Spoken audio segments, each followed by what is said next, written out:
I'm Brittany WTI, and I finally decided to try these amazing stone mats that I've heard so much about. And the one I got is the RIXLI Diatomaceous Earth Stone Bath Mat. And I was so impressed on how quickly this dries up.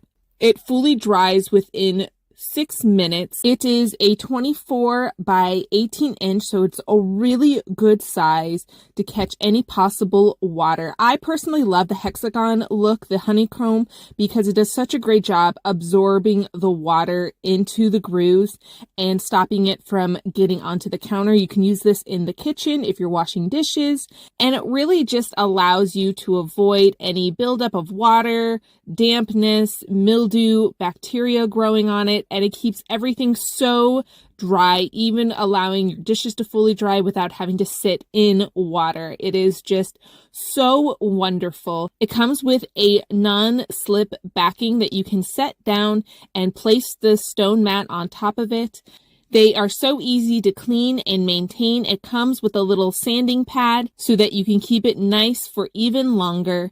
I personally enjoy using it for when I'm coming out of the shower. Just love how it just catches everything. Even when fully drenched, you can see how quickly it dries. I was thoroughly impressed. Your minds are truly going to be blown away by how amazing these mats are, no matter where you want to use them. If you want to keep that area clean and dry, definitely check these out. I love this mat. But that's just my point of view.